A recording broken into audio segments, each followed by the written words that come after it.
Bien, bonjour. Nous poursuivons nos enseignements sur l'Union européenne. Aujourd'hui, je voudrais vous parler des finances de l'Union européenne. Finances, c'est un élément important, c'est un moment important, puisque à la fin de l'année dernière, 2013, ont été discutées et décidées des perspectives financières pour la période 2014-2020. Et il est important de voir un peu comment les choses se présentent à cette occasion. Alors c'est vrai que lorsqu'on regarde les finances, il y a un certain nombre de sujets généraux qu'il faut aborder, ce qu'on peut appeler les problématiques générales des finances de l'Union européenne. Premier élément, les ressources de l'Union reposent non seulement sur des contributions des États membres, mais aussi reposent sur des ressources propres. Et l'idée forte depuis le début de la construction européenne, c'est que l'Union européenne puisse avoir des ressources propres et pas simplement des contributions des États. Dans le monde international, dans les organisations internationales, la plupart du temps, les finances des organisations internationales relèvent de contributions des États.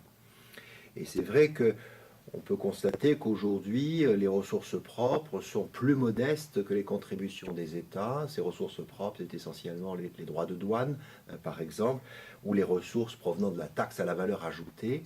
Pour les autres, c'est les ressources liées au revenu national brut des États.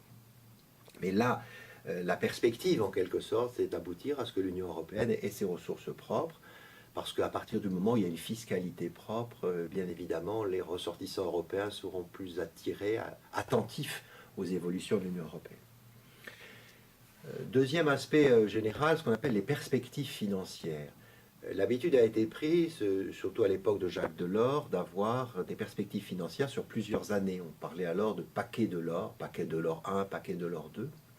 Et cette habitude a continué, et il y a dorénavant des décisions en matière de perspectives financières sur une période de 7 ans. Et la dernière perspective financière, c'est la période 2014-2020. Et ces négociations sur les perspectives financières sont toujours des négociations un petit peu difficiles, compliquées, parce que chaque État défend ses intérêts, bien sûr.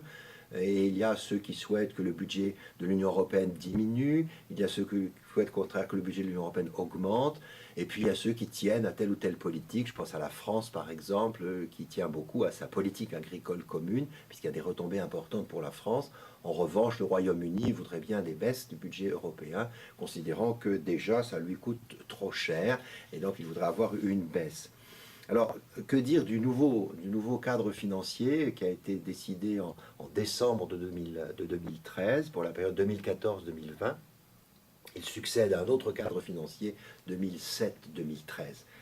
Alors, les éléments essentiels, c'est les suivants. Les États ont décidé que le plafond des paiements fixé serait à 0,95% du revenu national brut de l'Union européenne. La Commission aurait souhaité plus 1,5%, ça aboutit à 0,95% pour la période 2007-2013.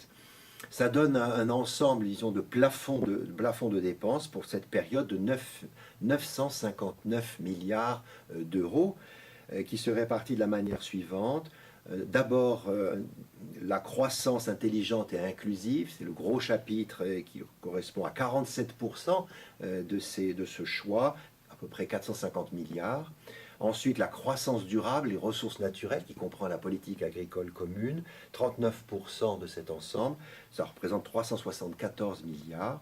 Ensuite, l'Europe dans le monde, la politique étrangère et de sécurité commune de l'Union européenne, seulement 6% de cet ensemble, 57 milliards.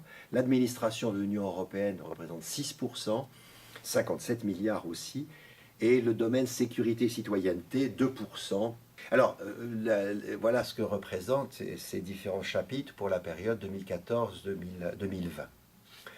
Autrement, quelques éléments sur les principes budgétaires toujours de ces finances européennes. Ce qu'il faut savoir, c'est qu'une fois que ce cadre global est fixé, chaque année, le Conseil et le Parlement européen s'entendent pour le vote d'un budget annuel bien évidemment, et cette procédure de vote du budget applique un certain nombre de principes. C'est un budget annuel, il y a le principe de l'unité en matière budgétaire, le principe de spécialité des chapitres bien évidemment, Et puis, un élément très important sur le plan budgétaire, l'Union ne peut pas faire ni d'excédent ni de déficit. Et par conséquent, il ne peut pas y avoir d'emprunt de l'Union européenne, à l'inverse des États qui peuvent emprunter des moyens financiers. C'est une procédure d'adoption assez classique qui suppose un équilibre institutionnel, un accord entre le Conseil européen, le Conseil et le Parlement européen pour l'adoption du budget, puisque le Parlement dorénavant a vraiment un rôle à jouer important. La plupart du temps, ça se termine bien, c'est-à-dire à la fin de l'année, avant l'année budgétaire, il y a un accord qui s'est passé entre le Conseil et le Parlement. Il y a aussi autre principe, au-delà des principes budgétaires, il y a la question du contrôle du budget pour veiller à la défense des intérêts financiers de l'Union européenne, en ce sens qu'effectivement, il faut éviter que le budget soit mal utilisé, soit utilisé pour des objectifs qui ne correspondent pas à ce qui a été décidé sur le plan politique, et que l'on veille à lutter contre la corruption éventuelle sur ce point. Alors, suivant qu'on est optimiste ou pessimiste, les optimistes disent que, au fond, les fraudes au budget sont aux alentours de 2% par an du budget. Les plus pessimistes, c'est plutôt 10% de la fraude au budget. On pourrait dire que c'est entre les deux qu'il y a ce type de fraude au budget, mais il y a tout un effort de la part de la Commission européenne, par ce qu'on appelle une lutte antifraude, avec un office spécifique pour la lutte antifraude, pour éviter que, effectivement, des moyens financiers soient mis à disposition pour faire des choses et qu'en réalité elles ne se fassent pas, et qu'il y ait une fraude dans les institutions administratives des États membres, et qu'il y ait des détournements d'usage des fonds européens. C'est un élément important. Le dernier élément qu'il faut évoquer sur le plan général par rapport au budget, c'est l'idée qui est toujours permanente en matière de budget, cette opposition entre la solidarité européenne sur les aspects financiers et de l'autre côté le juste retour. Il y a deux approches des questions financières et budgétaires, solidarité, juste retour.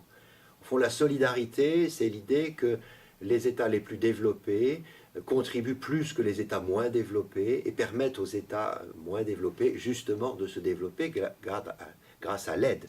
Et lorsqu'on regarde effectivement les États membres, il y a des États qui contribuent beaucoup plus que d'autres. Si je prends par exemple la France, c'est le deuxième contributeur après l'Allemagne. Et si l'on prend les deux États, la France et l'Allemagne, à eux deux financent près de 40% du budget de l'Union européenne pour les 28 États membres.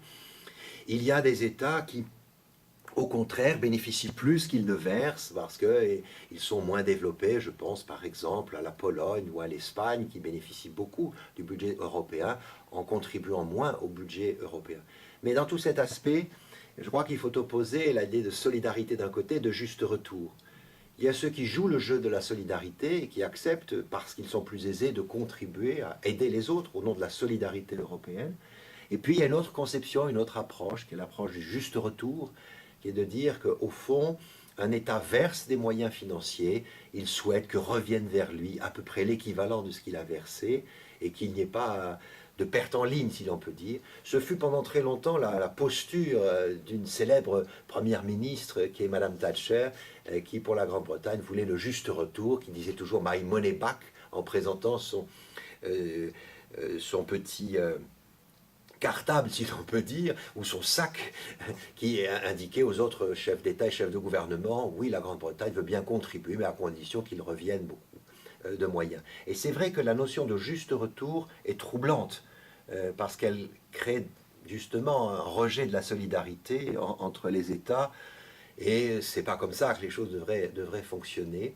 Mais c'est un sujet important, compliqué, surtout en cette période de crise où chaque État se dit, faut-il vraiment aider les autres quand ils ne vont pas très bien? Or, justement, on est en train peut-être de surmonter la crise, les crises européennes, en étant solidaires les uns avec les autres. Et c'est ce qu'on peut souhaiter dans l'évolution des ressources et des budgets de l'Union européenne. Merci.